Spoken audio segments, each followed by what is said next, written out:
Hello and welcome back to Netball Nation for another episode of Netball Chats. Now, as always, I'm joined by Sarah and Mags. And if you're watching this on YouTube, you'll see that I clearly didn't get the white top memo today. This is kind of cream, beige. It's kind of grey, but it kind of looks closer. Well, yeah, they both look the same colour to me, so I'm feeling a bit unfair, girls. How are we, Sarah? How are you? I'm good, thank you. Yeah, really good. What have you been up to? Yeah, not a lot. I can't. Do you know what I've realised? The conclusion on this, Mags, is that the two questions Sarah hates the most on this are: what have you been up to? And have you got any shout-outs? Oh, I went climbing a mountain in the Lake District at the weekend. There you go. Not about that, did you? What? Yeah, I did, because my legs have only just recovered. I'm trying to block out the pain of the day after when my backside was on fire. What mountain was it? Oh, I can't remember its name. I'm going to check because I put it on my Instagram, I think. Oh, you put the actual name in that? Well, anyway, how long did it take you and was it good? It took me 3.5 hours up and down. Stickle Tarn it was in Langdale. Stickle Tarn in Langdale, there we go. And it was great. It was like the best day on Saturday. It was like great weather, so I had to sun cream up and sweat it out. Nice. What was it like at the top, Sarah? Was it still the same sort of climate at the top? Yeah, it was still really warm. Awesome. And then, I could see for miles, so it was nice. Oh, lovely. Well, see if you go over there, Netball Nation listeners, see if you can beat Sarah's time of 3.5 hours, did you say? Yeah, well, we weren't pacing it that hard, to be honest. We had plenty of breathers. Little casual stroll. And Mags, what have you been up to? Any baking been going on? Oh, well, I've been shamed into doing some. So I've been helping out at a netball camp this week and shamed into knocking a little bit of something together for tomorrow, because they say, well, we'll hear about it every week, but we ain't seen no proof. They think you're lying, though. Yeah. And I know. What are you knocking together for tomorrow? Oh, something dead simple. So it's just going to be some rocky road. Oh, yeah, dead simple, that. I mean, that'd just be a lump of marshmallow if I tried it. I'm very excited for when this is all over and we can try your goods, Mags. Oh, I'm going to have a little basket of goodies for you guys. Big basket, and we'll take it. Huge. Now then, let's not forget about our amazing competition this August, powered by Netball UK and supported by ASICS. We're giving you the chance to win a pair of ASICS brand new netball trainers for you and a pair for a friend. We've got 8 pairs to give away of 4 shoes available now at Netball UK. The ASICS Professional FF2, Super FF, Academy 8 and Professional 2 GS Junior. This week, we are telling you about the Gel Academy 8. It kickstarts the ASICS netball range, featuring all the key technologies. This netball shoe offers great stability to players of all ages and abilities, particularly with the full leather upper. Its hard-wearing sole performs well indoors and out and will last you a long time, giving you excellent value for money. The Academy 8 features the Fluid Ride technology, a twin layer of cushioning that helps to absorb impact, and also has the bounce back feature to assist your dynamic movements on the netball court. Available in classy black and rose gold or a more traditional midnight blue and white. Order yours now from netballuk.co.uk. Or to win some, go to the My Netball Nation website and click on the banner on the homepage and you'll be back to court ready with Netball UK and ASICS. Now then, it's over to you guys in this week's podcast, our nationers who listen or watch on YouTube on our YouTube channel every week. We're going to be answering your questions and discussing your comments. Next, the ANZ Grand Final between Pulse and Tactics on Sunday, and we look forward to that as well as a review of the shortened yet very exciting season. But before we get into all of that, we've got a very special guest in outgoing Australia Diamonds head coach Lisa Alexander. Good morning, guys. Lisa. Yeah. Good morning. I know it's morning for you. I do know that. No excuse for that underwhelming response there, Lisa. It's my stepson Henry is living and working in London, so yes, we do kind of understand the time zone differences. But so good morning. Good evening to you, Lisa. What time is it over there? It's 5 p.m, so, it's not pre-dinner drinks time just yet here in my country estate, but it's nearly that. Oh, Lisa, any time is gin o'clock. I feel like we should duck off this and come back and join you for that bit, Lisa. Yes, well, we're in a beautiful area in country Victoria. It's called Avoca, and it's in the Pyrenees district, which is a very famous wine district in Victoria. So beautiful red wines. Mm-hmm. Nice. And how are things in general? Obviously, you know, that's the question we've been asking every guest since lockdown on the podcast. How are things for you over there? Well, things aren't a lot different for us in country Victoria. We're basically what's called stage 3, which means you're only allowed out for essential purposes. So, and we have to go out with a mask on. So inside the house, I'm okay with the mask off. But my daughter and my stepson, who are living in Melbourne, they're in stage 4, which means basically they're not allowed out of the house unless it's an hour of exercise and they have to get food. That's it for them. So we're, I think, in the middle of our state of emergency or disaster, I think it is now, and another 3 weeks. But our numbers are going down, so we're heading in the right direction, which is good. Yeah, that is good. And obviously, you know, it's weird times for everyone. But hearing that, you know, Sarah and Mags, that whole lockdown thing that you said some of your family are in, just being able to go out for an hour for exercise, that was, you know, that was a really daunting and low time for a lot of us here. So it must be difficult for people over there who are in that stage, who are still enduring that. Absolutely, but I think, look, there's a couple of things that are working in Victoria's favour. For those that you don't know, Victoria's at the bottom of Australia, so it's winter, and so that's working in our favour, the season, whereas where the netball's being played, the Super Netball is in Queensland, and it's just beautiful. So normally Victorians, if they had holidays, would be going up there for a holiday. Because it's got, you know, the beautiful 30-degree days, and, you know, it's quite nice. So, but we've been keeping a close eye of what's happening in England because of, you know, I said my stepson Henry's over there, and so, you know, it's of great interest to us. And also the fact that I think it was today that England netball got the go-ahead, or the government gave the go-ahead for netball to be played or trained for. In the community, which is fantastic news, because we've stopped down here. That really is fantastic news, and that's going to go down so well, isn't it, Mags and Sarah?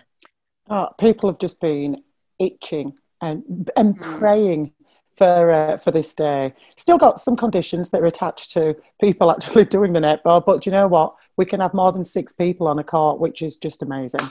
Absolutely. Yeah, it's really one of those things you don't know you miss it until it's gone, sort of thing. And you know, particularly in country areas of Australia, the sporting clubs are actually the social fabric of the town and the community. So we've had our football, which is our Australian rules football, you know, that funny thing where they kick it and mark it and all of that stuff.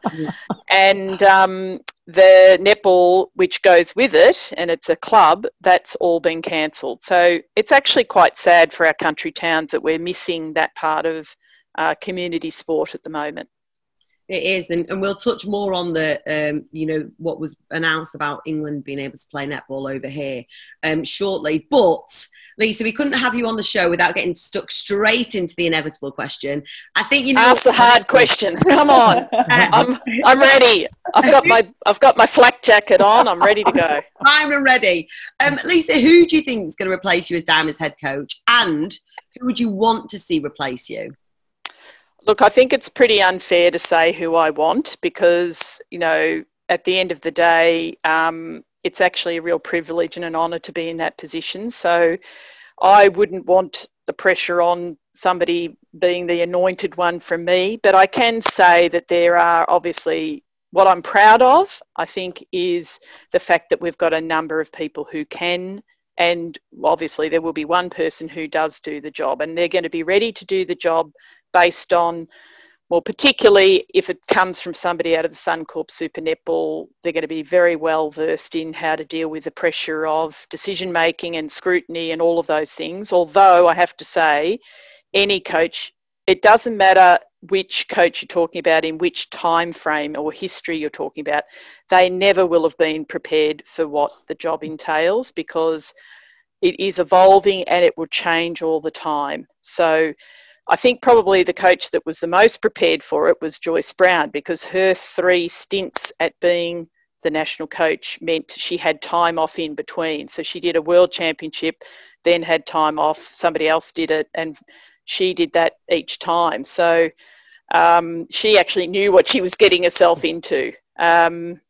I think obviously Norma Plummer probably had a bit of an idea because, you know, she'd been in charge of a very famous club in Melbourne, Victoria for a long time. Also was the Australian 21 coach and was working at the Australian Institute of Sport, which was our most professional leading full-time coaching position. So many of those already had a lot of the work done. And these days, because all the coaches are full-time coaches, I think they're much more prepared for the professional nature of the job. But you won't actually know what it's like until you're in it. And we've also got that part of the story, which is about the past players, which, you know, I must admit I get a little bit disappointed with that from time to time when I hear that, you know, you can only coach Australia if you played for Australia. But you know, you talk about jockeys, you know, riding horses. Well, they can't be horses and be the best jockey. You know, anyway, it's a moot point. I think it's the best person for the job. And Lisa, you've got to get your coaching credit. Interrupt you there, because that was going to be one of the questions that I was going to ask you, because one of our listeners had asked us a couple of weeks ago a question about the fact that they thought that most of the top coaching positions were held by individuals who had played at the top of their game, had played internationally. But clearly that's just not the path that you trod on your way to the top job in Australia. Are you, you know, able to just tell us how that happened? Yeah, sure. I'm actually one of the ones that hasn't played for Australia, that's coached Australia, and I'm very proud of that because in many ways I've overcome a hurdle that's been there. It's a bit like a glass ceiling for, you know, the first female president of the United States in a way. And as I was explaining to you before, it's really, you don't know what the job's going to be like. It's a very unique position. There are a number of coaches in our system who haven't played at the elite level. I was lucky because I played at the elite level. I mean, I made the final 20 for Australia. So I have had enormous levels of elite playing background as well. It's just not as apparent or as advertised as what it might be in male sport, for example, and it's not as celebrated either. Hopefully things like that will change. I've always known that most of our elite coaches, and this is through studies in coaching, that 90% around of those elite coaches come with an elite playing background. But, you know, there's still 10% that don't. You know, Julie Fitzgerald's an example at the Giants netball. Julie has not played elite level sport, but she has worked her way up in the coaching ranks, and she has other strengths that she has as a coach, and she has added people to her programs to help make up for the lack of her own individual understanding of playing the game herself. But as a very wise man says to me very often, the good old days are here and now, and it's now that counts. And it's your ability to coach now. And yes, your playing ability and what you learnt as a player is extraordinarily important, but you've got to be able to communicate that to your athletes. I think national coaching is different because in a way you've got to have a very good understanding from a diplomatic point of view what it is to represent your country. That has special requirements on it and responsibilities that, you know, mean you really need to have a good understanding of why you're doing the job. It's not for the money, I can assure you of that. It's, you know, it's the prestige, but it's also the humble understanding that you are representing the million players that play netball in Australia and how important that is, that connection with grassroots. And I think that's what I'm really proud of, that, you know, I think we've achieved in Australian netball, particularly over the last 10 years while I've been at the helm, that we've continued our connection, our great connection with grassroots netballers and never got ahead of ourselves. I always like to say. It's a good Aussie saying. Don't get ahead of yourself. Lisa, hopefully that answers that question. But I'll go back to the original one. I'm not going to anoint someone because I don't think that's fair. And I don't know. It's, you know, it's a terribly hard job, but it's a terribly great job at the same time. So I think there's a number of coaches that can do it. Obviously, Simone Mcinnis is a front runner at the moment. I know Simone quite well. I played alongside Simone for Victoria. She was in teams with me, 21 level and also open level. So being in a team with her, I actually coached her. Many people don't know this. Back in 1995, she was my captain of Victoria and I was the coach. I was very young back then. And we won the national championships, the first time Victoria had won, actually, since both of us had played together in 1986 for the Victorian team, which was coached by Norma Plummer. So there's a lot of history there. I know Simone well from that point of view. She also sat on the bench with me when I coached the Melbourne Phoenix back in 2002 as my assistant coach. And she was took over the Australian 21 team from me when I moved on and was coaching in Adelaide, and then I moved into the national job. So I've been working closely with Simone, particularly as a Vixens coach over the past 10 years. And her being also the Victorian Institute of Sport coach, she clearly understands her responsibilities towards a national program and has been in charge of a national program that's preparing players for national programs for a long time, and also a history at Australian Institute of Sport. So from that point of view, she's got a really great CV. And so I would see her being, you know, one of the favourites for the position. Of course, there's always, you know, people like Vicky Wilson may put her hand up, I don't know. Perhaps a Jane Woodlands-Thompson might be a person that we call a dark horse. And then there's also, you know, within our own system, Stacey Marinkovic and Julie Fitzgerald, Rosalie Jenke, Rob Wright, Kylie Burns already our Australian 21s coach, and Bryony Akel has already put herself out of contention because she, for a number of reasons. But so that's great. There's lots of competition, which is what you want for a position like that, and the person that gets it, you know, they will know that the past Australian coaches are there to support them because, you know, I've had nothing but from support from the past coaches, and I will continue to do the same thing. Do you think it's possible to do both of those jobs, Lisa, in terms of a Suncorp coach and an Australian job, or do you think it will be, if one of those coaches gets it, it's a phasing out of Suncorp for them? I think probably the latter, Sarah, just on a practical point of view. I really don't think you can do both jobs. I'm a complete no for that. Even Nolene said that it nearly killed her while she was trying to do it. She said that at a World's Best conference here in Australia. And, you know, she wasn't actually coaching within the same competition that she's going to be the national coach of as such. So that was used as I guess, discussion amongst commentators here in Australia. But from my point of view, for coaches, it would be a backward move in Australia to have our coach go to a part-time position, because it's been a full-time position since 1990. And I think it deserves that position, and it undervalues all the work that the national coach does in the pathway and in their representing, as I said to you before, as a diplomat in the sport and all the good that they need to do, plus not to mention so many conflicts of interest and issues that would come up if you were a coach of the Suncorp Super Netball and then you're also the national coach. Just very, very difficult to manage both.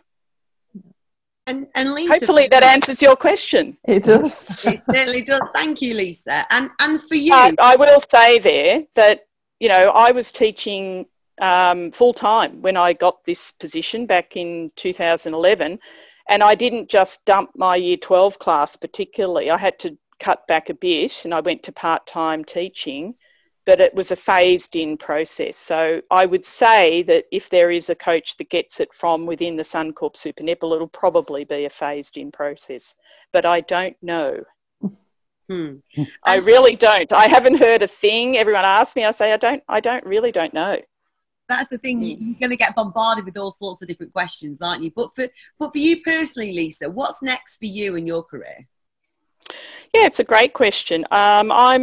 Look, I was probably originally wanting to have a good break from, particularly from netball, because, you know, I did want to keep continuing the job. And I made that very clear. And so, you know, there's obviously disagreements there around things and how things should pan out. But at the end of the day, it's always going to be a love of mine, and I love coaching netball, and I'd love to continue doing it. I did say that at my press conference. I would, you know, love to continue doing it if the right position comes up, and I will if it does. But I was quite interested in looking at different sports. So I was looking at the male professional sports here in Australia and trying to, you know, break a few glass ceilings again, maybe work in Australian rules football, or particularly in the male competition, not the female competition, and also the rugby league, maybe in a coaching director type of role. But at the moment, because of COVID, all of those competitions, of course, have cut back, and you would all understand what that's entailed in England as well, particularly the effect it's had on women's sport in England. And we're the first, you know, female sport that's got up and running here in Australia, thank goodness. So things are tight in sport, so people are less likely to take a risk in that area. So I will just wait patiently, I think. And I'm doing a little bit of speaking, and I'm doing a little bit of work in the leadership space and the high performance space. I'm keeping myself very busy. So I won't go to sleep. Lisa, I think it's well documented that a very, very, very good friend of yours is Eddie Jones, who is, obviously, as people know, with the rugby union. Coming from the north of England, I'm a huge rugby league fan. You're a league fan. Great. Oh, huge fan, huge. Runs through the family. All my brothers have played. Mm-hmm. It's amazing. Love it, love it, love it. So I'm just wondering, you know, any chance of you nipping across to England, maybe getting involved in anything across here? Yeah, look, I'd love to, and I wouldn't say no, because obviously, as I've said, my stepson Henry is actually living and working in England, and we've got some great friends in England too that we've, you know, met, and we've actually met a lot of them in Goa, would you believe, when we go holidaying. Stop it. Yeah. Well, we do. We meet some great people, and they're, you know, some of them live in Birmingham, some of them live in Hampstead. It's, you know, so it's not like it's not a place that we would love to come to. And look, Eddie hasn't actually reached out in that regard, but it's not something that, you know, we would all, you know, I've spent some time with him at the English Rugby Centre, and you know, I enjoy high performance sports, so it's not something that I completely would rule out, that's for certain. I think one thing's for sure, Lisa, whatever you do next is going to be exciting, and it'd be great to, you know, have you on at some point in the future again and chat to you about the moves that you've made, if you'd be up for that. Absolutely, love to. Yeah, I don't know what they're going to be yet, so we'll all sit back and we'll wonder about it. And yeah, it's just, you know, yeah, it's great. It's just lovely to be able to have the technology where I can speak to you all over there in England, and it's been so great watching English netball rise the way it has. That's been, you know, really exciting for me. I know, you know, it wasn't much fun losing a gold medal to England back in 2018. However, as a, you know, an ambassador and a global person that understands how important netball is to so many women and girls around this beautiful world of ours, it's just great that, you know, your country is really beginning to embrace it, and hopefully that will continue. Fingers crossed. And Lisa, while we've got you, what have you made of the Super Netball season? Albeit a weird one. Yeah, it's very weird. It's really hard actually keeping up with it, because as a national coach, I would obviously have to watch every match, and I would have to do selector ratings and discussions about every round of netball. Wow, well, the selectors have really got their work cut out for them at the moment. I'm assuming our past selectors are still doing their work, Annie Sargent and Michelle Wilkins, although they're very quiet about that, but I'm certain they're doing that quietly in the background. So it would have been heavy because of the rounds in between and, you know, during the week. and just getting used to watching it, which, you know, platform to watch it on. I actually had to ring a friend at Telstra, who's our, you know, Australian telephone company, yesterday to find out how to get it going on my TV. But overall, it's been pretty good. There's been lots of mainstream media interest, which is good, on our normal sporting news items, the bulletins and things. So there's been a lot more attention on netball outside of just the games as well. Some brilliant pieces, I think, on Super Netball have done on the players, like, you know, the little stories they've done, the vignettes. Finally, people are understanding what great athletes and people, you know, the netballers are. We all know that, but the greater public are learning about that now, which I think is fabulous. The game itself, look, the exciting thing is for me, seeing all the youngsters out on the court. It's just, you know, you can see my delight in my face. I've seen these youngsters coming up through the ranks of, you know, as a national coach, I'm always at junior nationals and watching what they're doing. I might be taking them for training sessions when I go on my visits to states, and to see them out on the court and just, you know, really doing so well, I'm really proud. That's the greatest thing that you can be a part of, is seeing the wonderful development of young talent. And I know you guys feel the same way when you see the English players playing well out here too, and, you know, you're barracking for them. And you know, it's just that's the great thing about sport, and seeing those youngsters develop. So the rule about having 12 and rolling subs, I'm right into that. I'm still not convinced on the 2-point shot. Sorry. Yeah, I was going to say, Lisa, like we know that you kind of, whilst you were in post as Diamond's coach, you were like very much against the 2-point shot, which I hate it as well. But how frustrated are you that it was kind of like, as soon as you're not there to fight that corner, it's been pushed through? Well, it doesn't surprise me, is what I'm saying, Sarah.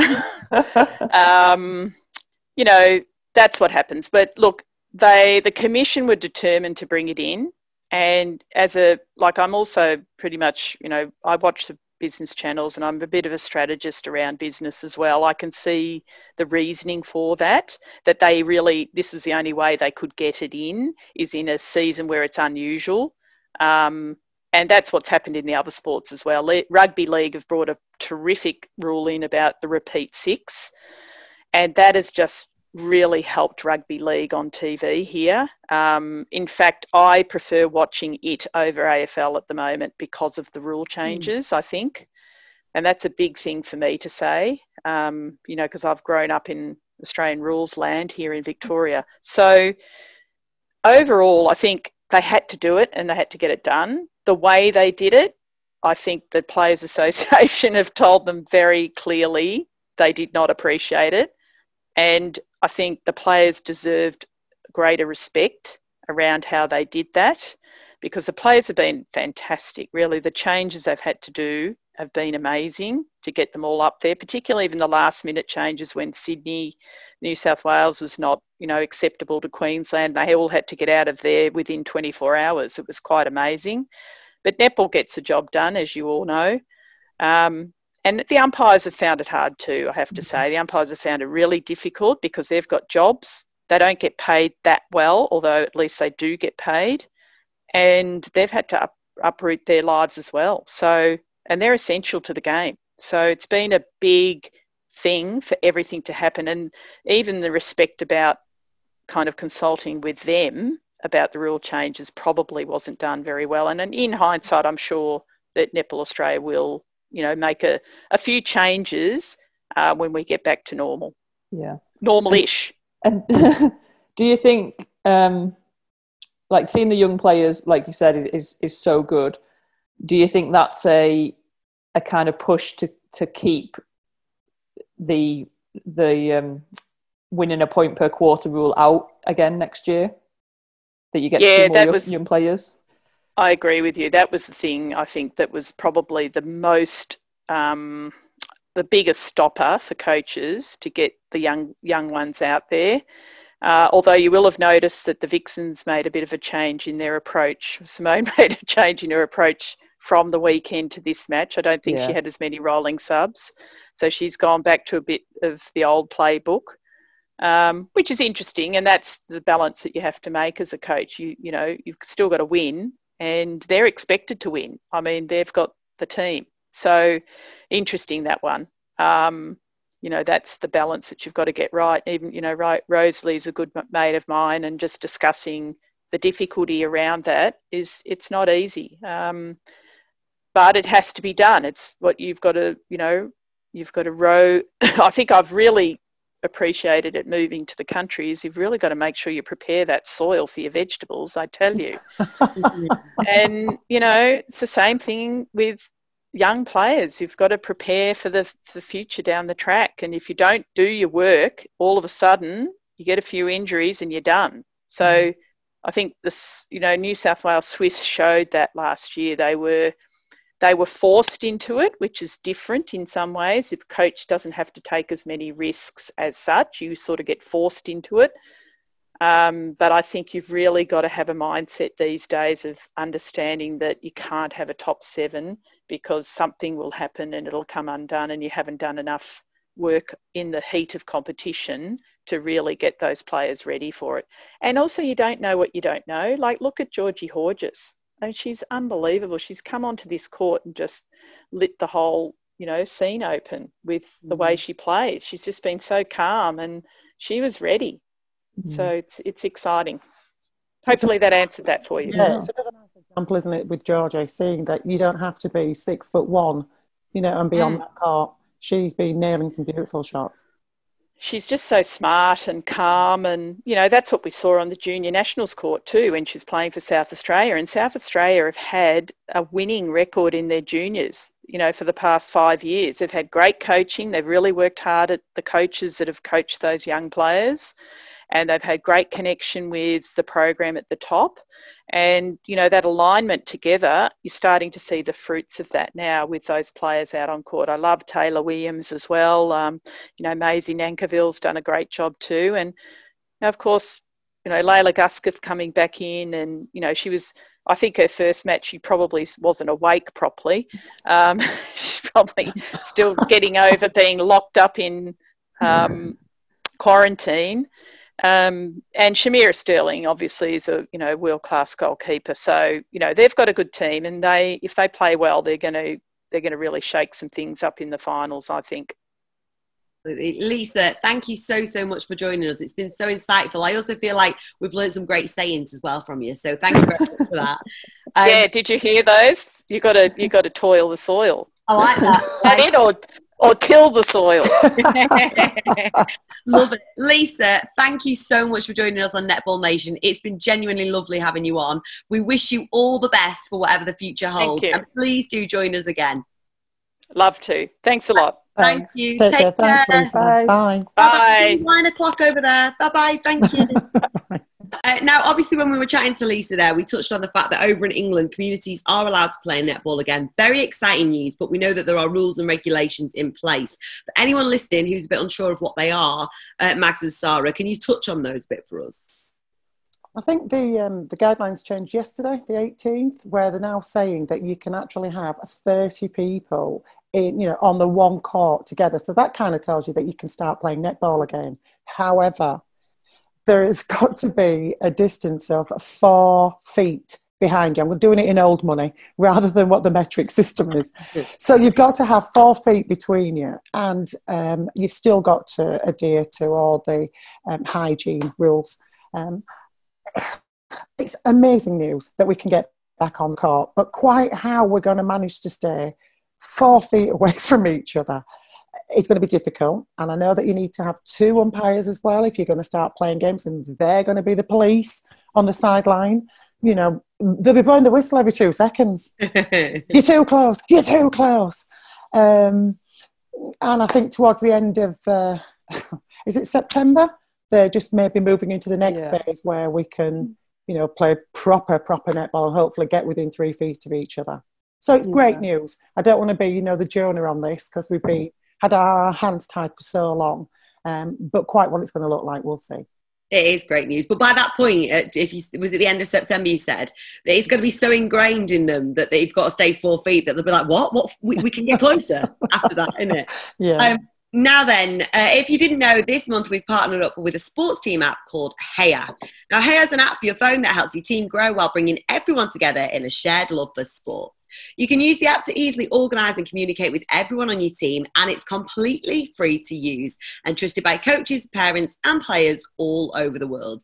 There is so much that this app can do, from keeping all your team contact details stored safely to scheduling games and training, getting player availability, messaging everyone and more.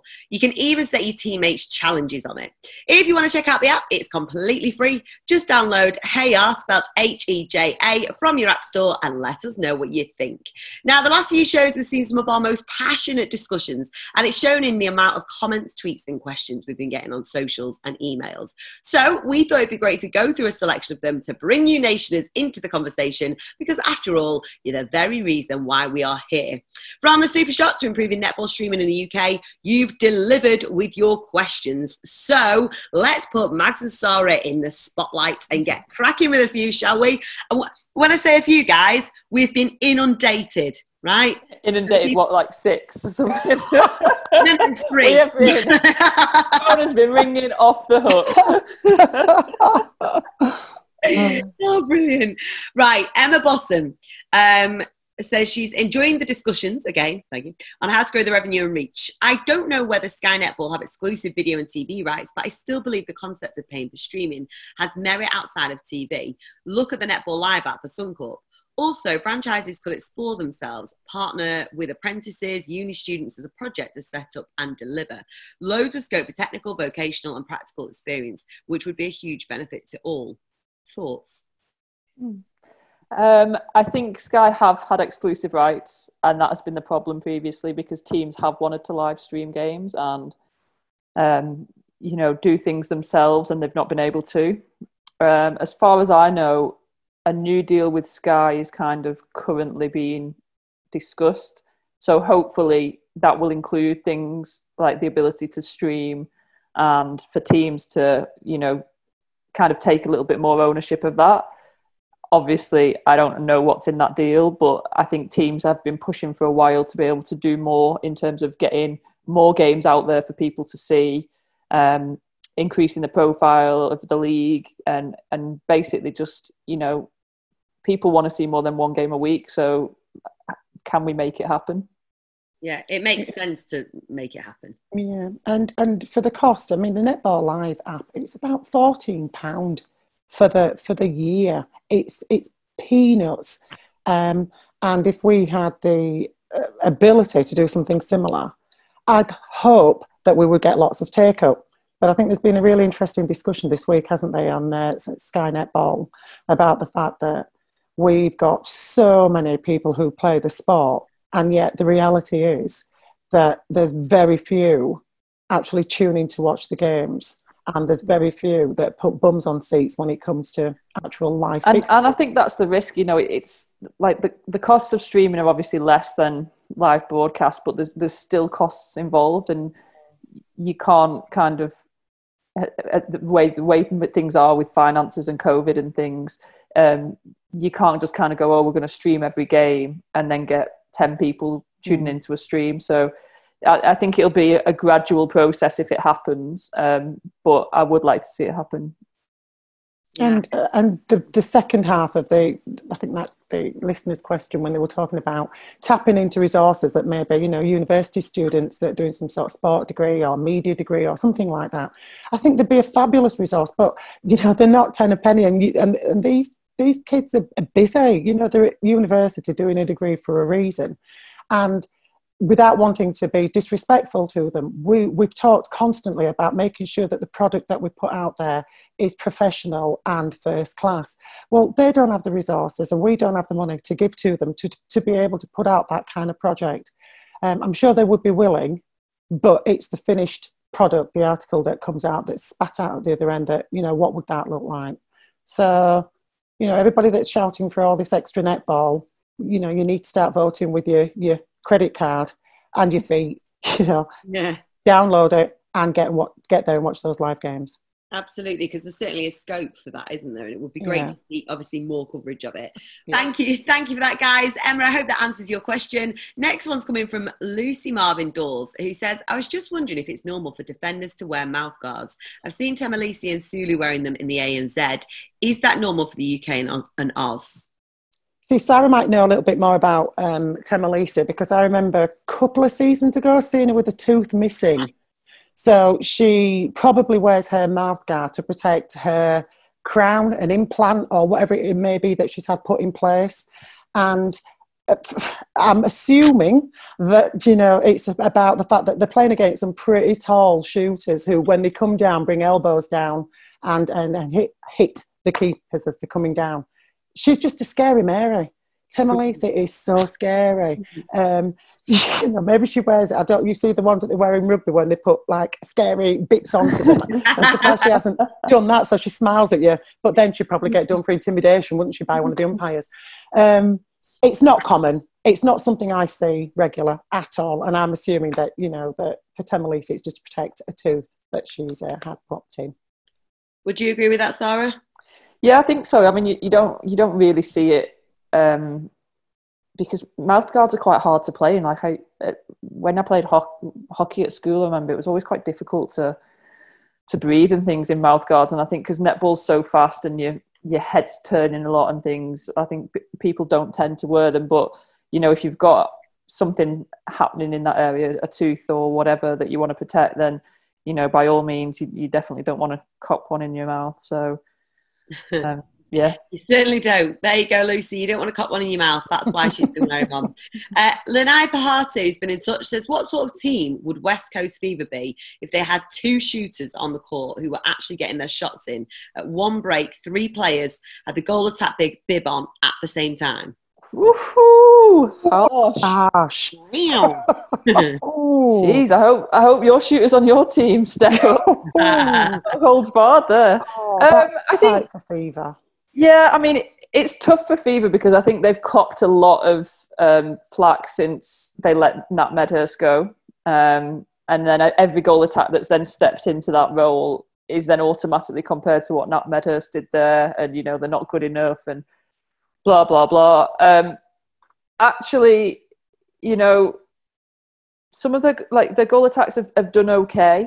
But I think what they haven't done is they haven't given anyone a good enough crack at it to get a settled goal attack. And you see that from what the question was saying. You've got 3 goal attacks at Fever in the hub at the minute. They're all getting bits of court time. Alice Teague-Neal's probably got the most, but they've not really allowed anyone just to settle and play themselves into that position. And you look at the best goal attacks in the league. Well, Helen Housby's been smashing it.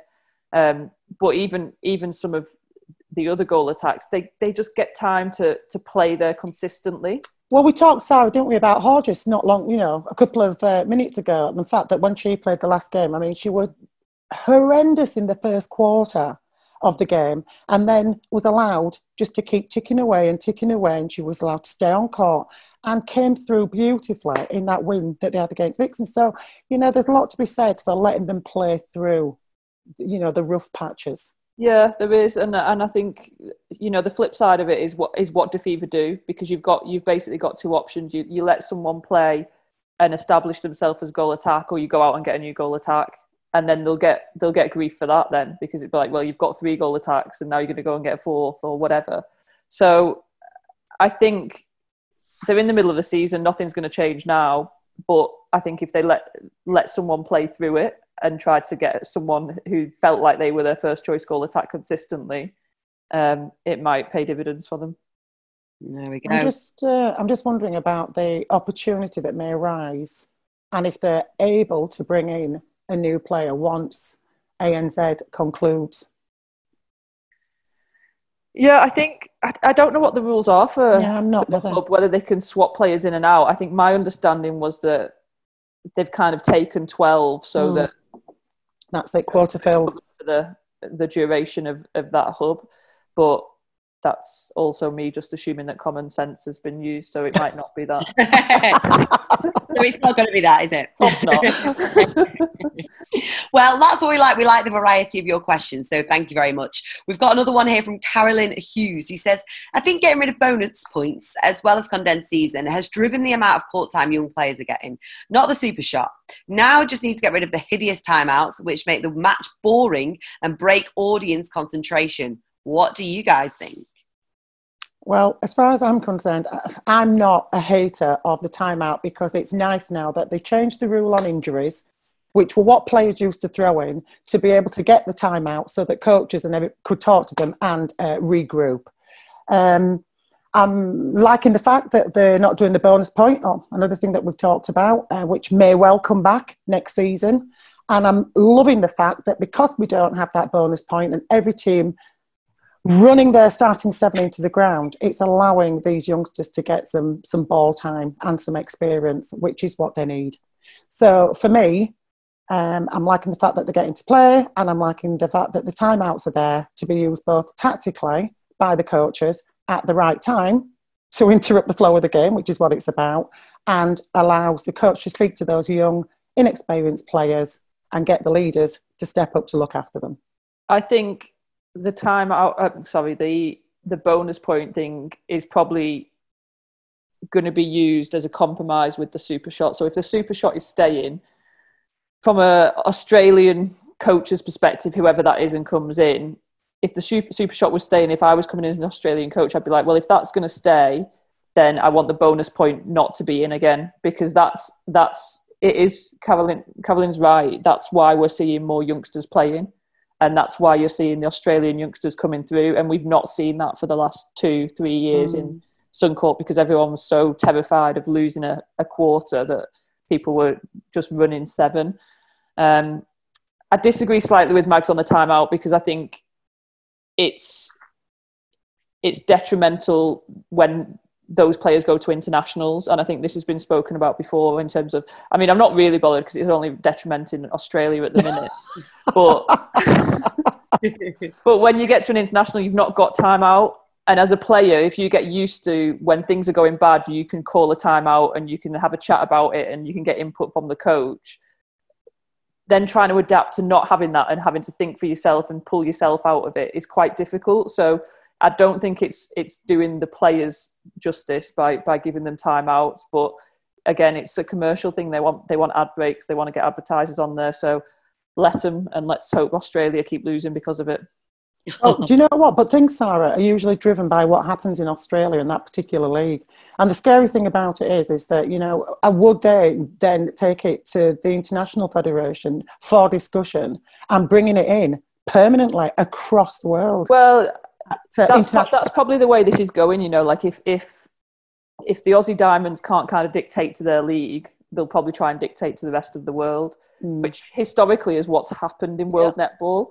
I'd like to think now that the rest of the world is strong enough to kind of go, no, like, this is our sport. If you want to tinker with it, then crack on in your own league, but we're going to keep our sport.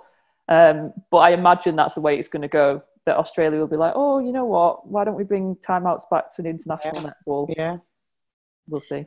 We shall see indeed. Thank you very much for your question, Carolyn. Now, the next question is coming from Sarah Bostock, who says, as a statistician at NWC 2019, it's great to hear a mention of champion data in last week's show. Do you think it'll be introduced in the Super League? I have no idea. I have no idea.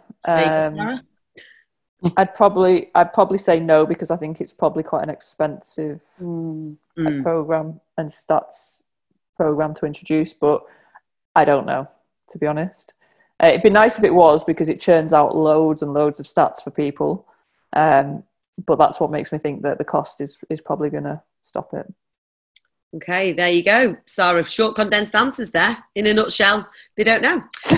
England netball fans say, I'd love to know if you think England netball have done a good enough job to get netball back quickly.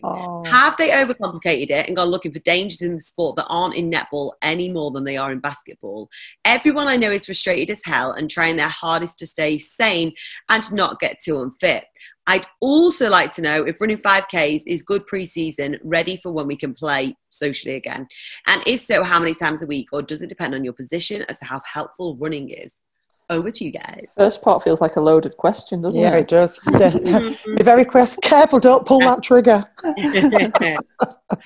I mean, on one hand, I think netball is different to basketball, because if you look at basketball, the man-to-man marking isn't at the level it is in netball. You know, you're not in people's personal space all the time like you are in netball. There's a lot more zonal marking, there's a lot more half-court defense. You know, I think netball is the exception in terms of a lot of the aim of the game is to get as close as you can to someone. And I think that's delayed it.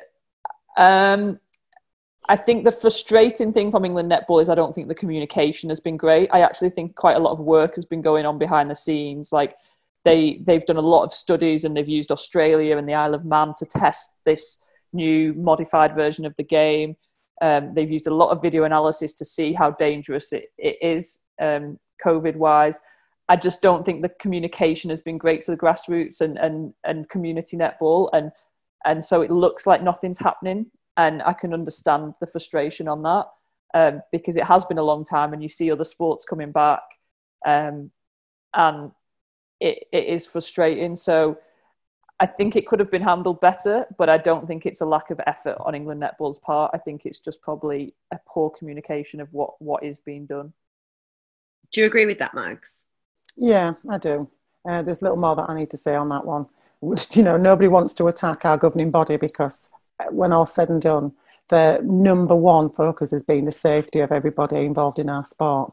However, all it takes is for a line of communication to be put out there and people to be kept informed. And they just said, fine, okay, you know, we're disappointed, but we get that. And I think what's interesting is, like, grassroots football's gone back. So, like, my football team's gone back. My football God, team. I can't even say it with a straight face. So, my football team's gone back. And I was saying to our coach, I'm surprised that grassroots football went back so early. I was like, I guess, you know, so many people playing football and mental health wise and things. And he was like, yeah, but I don't actually think it's a good thing, because now we've got players coming to training and training with others, but being really worried because they've got someone shielding at home. And then you go and play a team and you see other teams interacting, and they're not kind of social distancing when they're not on the pitch, and they're just like going about their normal business and kind of being a little bit reckless with how they're behaving. And then you play them. So you're in much less control of the scenario because of who you're playing as well. So there's two sides to every coin, and I think, you know, we all want netball to get back, but we also need to try and make sure that everyone can play it and everyone can feel safe. Absolutely. And, you know, this is the first time that we've experienced this. So for all sports, they're trying to come at it from finding the balance between getting people playing, but also doing it safely. And because we've never done it before, nobody really knows the right approach to that. So you have to cut a bit of slack for that. Regarding the 5K situation, feel out of breath just saying that. What would you say about that in terms of for pre-season, for training? I mean, any form of exercise is just amazing, and we've seen the value of exercise, particularly during this lockdown period. You know, more people have taken to the pavements or gone out, you know, into fields and kept themselves fit and healthy, both body and mind.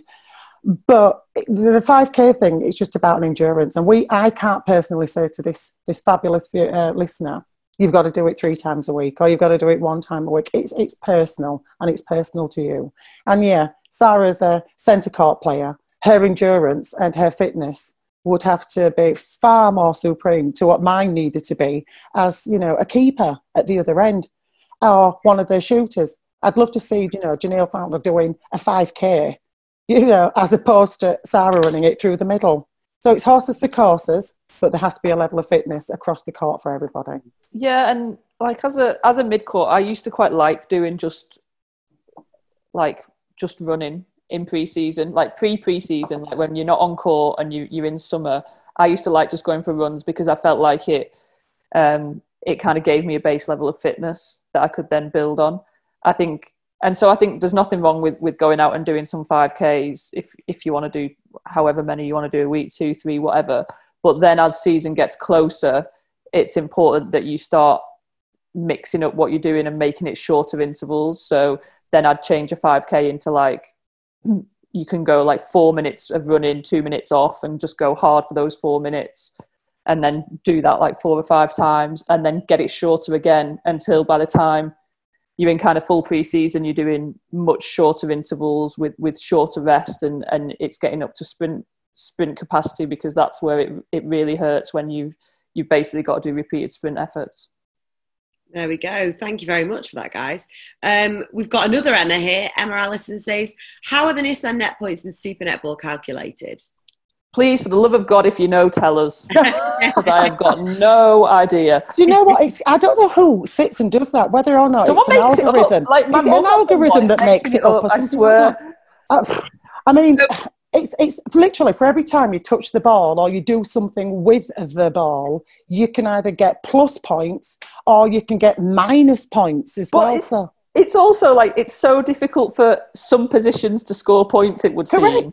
And other positions are on like 10 million points or whatever. It's like top trumps. If you look at Shamira Sterling, for example, Shamira Sterling can take, maybe 4 interceptions. That gives her 40 points, because I think the most you can get is 10 points for something like an interception. She can get a couple of tips, deflections. So she might pick up, especially if she deflects it and they score off it, she might pick up 8 points for that. And then you've got your centre and your wing attack who are working tirelessly through the middle. 0.5 for taking a centre pass. A point for catching first phase. Centre pass. Well, it also, you look at the end of the game and the winning team has less Nissan net points than the losing team. And I'm just like, I don't know, something's wrong here. And So basically, Emma, what we can conclude is Sarah and Mags are equally as confused as you. We've got no idea what's going on. If you do have an idea what's going on, please get in touch. hello@mynetballnation.com and let us know. A lot of like mid-court players seem to end up on minus points, which seems savage. They do, yeah. like you say, you've got like Janelle and Shamira on like 100 and odd netball points. Then you've got like some centre who's just run about 15k on like -6. Yeah, you're off. Well, as I say, if you do know how it works, please get in touch. hello@mynetballnation.com and fill us in. Final question then. Alex Marsh, has anyone mentioned the hip hop super shot air siren yet? I feel this is the only thing I like about the super shot. This siren. No, it's here. Like the beats dropping. Oh yeah, they need to. They've obviously like borrowed it from the warehouse project or something in Manchester. Like confetti's about to fall from the ceiling. It's great. Well, thank you, Alex. Thank you, all of you, for getting in touch. And if you fancy getting in touch like these guys with a burning question for Mags and Sarah, you can do so via our social media or email us hello@mynetballnation.com. Now then, due to an outbreak of COVID-19 in New Zealand, all round 10 games were cancelled and declared a draw. We have, however, had confirmation that the final will go ahead on August the 23rd between defending champions Pulse and Tactics, but behind closed doors. Now, before we get on to chatting about that, let's have a little recap of what we made of the condensed ANZ season, with Sarah and Mags giving us their choice for each category. Are we ready? Oh, yeah. Go on then. Right, I'll start with you, Sarah, just purely because you're top left of my screen. Favourite team? Well, my heart will always belong to Pulse, but I think most watchable team this year has probably been Mystics. Mags? I went for Magic, despite the fact that they've ended up at the bottom of the ladder. I think they've worked so hard. I think some of the netball that they've played has been, fabulous to watch. And development, I think there's been some fabulous development as they've gone through the season. So I've liked watching Magic. Magic for Mags. Most improved player, Sarah? This is a tough one. Like a lot of these players have just had an opportunity to play a lot more and step up this season. probably Grace Nweki from Mystics. I think she was good last year. I think just playing this year has helped her. And you see the difference in just the balls that she's managing to keep hold of and the space she's holding and her strength. I think, yeah, she's probably up there. And for you, Max?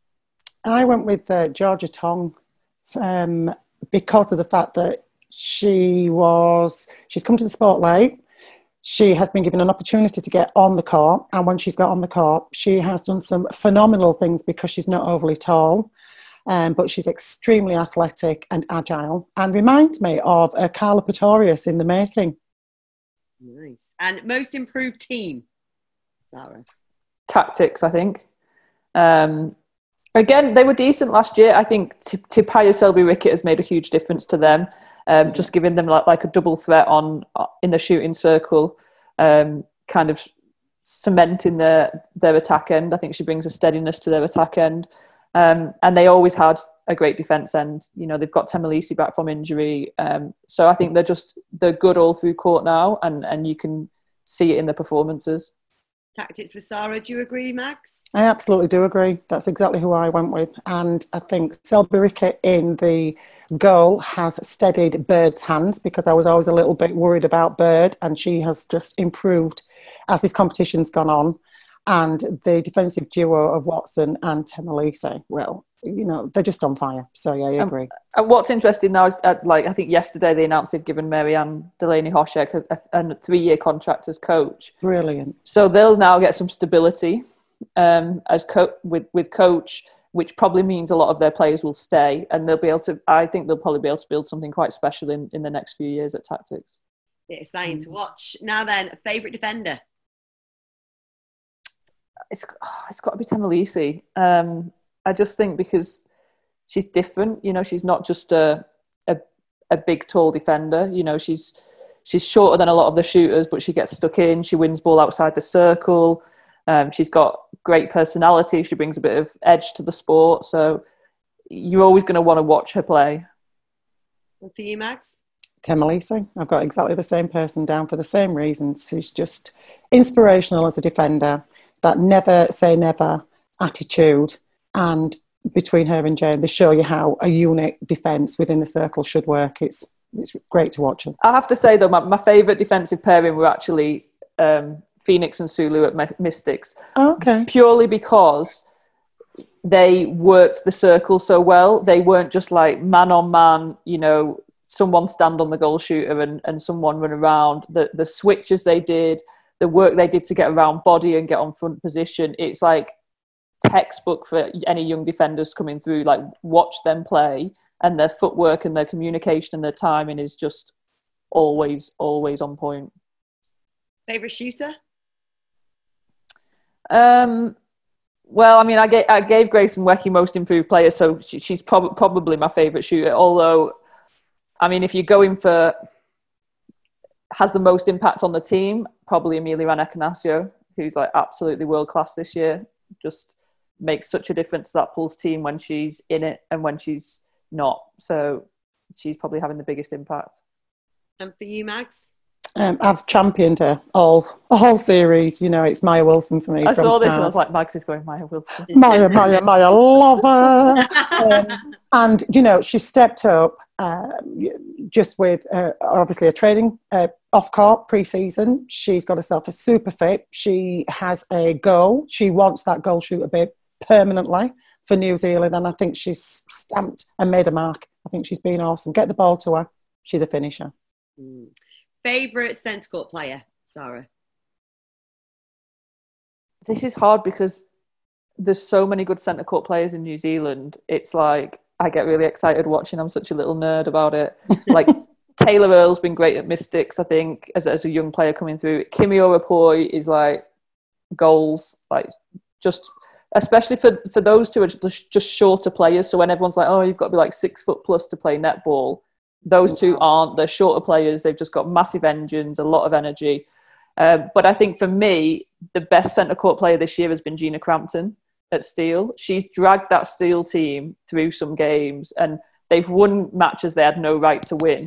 And I think Nolene will be really pleased from a Silver Ferns perspective that she stepped up in a leadership role and just been like, right, I'll take responsibility of getting ball to goal. Let's go. And for you, Mags? Loving the suggestions that Sarah's put forward for the youngsters who have stepped up and developed. But for me, it's Elisabetta Toieva, because of the fact that she was dealt a massive leadership role at the beginning of the season with, goal shooter and a goal attack, and and a centre, sometimes with not as much experience, in particular the goal shooter and the goal attack, little or no experience, and she has led by example and has caused havoc for defenders with those youngsters. So my shout goes out to her for a great season, leadership and skill and ability. Now, you've mentioned the youngsters, but who is your best young player, Sarah? Dun, dun, dun. Yeah, I mean, it's difficult. I'll probably go Grayson Wecky again in terms of, she's had a massive impact, but so many good young players are coming through in that league. And we've spoken about it before. It's like scary from a New Zealand perspective, how much depth they're going to have coming through for Silver Ferns. So I will go with Grayson Wecky, but there's a lot. And Mags? I went Maddie Gordon. For the simple reason that this is a young athlete who was originally tagged as a centre wing defence, but has clearly learned to play across all three and has been injected into that Pulse squad this season. And my God, has she done some amazing things. Just the speed, the touch on the ball, her agility and her ability, I think have been outstanding. And again, which wing defence is going to stop her? Very few have been able to stop her this season. So, a star of the future to say that she's never played wing attack through a season and just owned it. And how exciting will the next Silver Ferns squad be? Oh, because it's scary. Who do you put in there? Who do you put in? Like, you've got Maddie Gordon, you've got Gina Crampton, Kimi Orapoi, Laura Langman's got to get in there. Yeah. Shannon Francois. Like, you can't take everyone.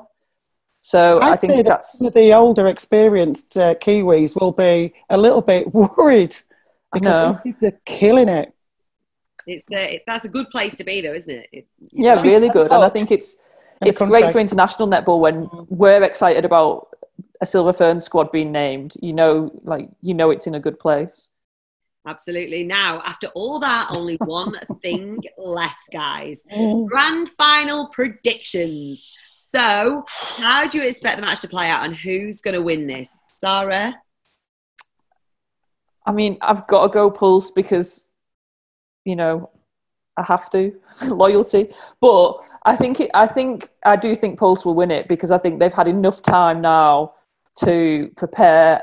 And you never know what's going to happen in a one-off game. But I think Pulse are a level above Tactics. Tactics are great.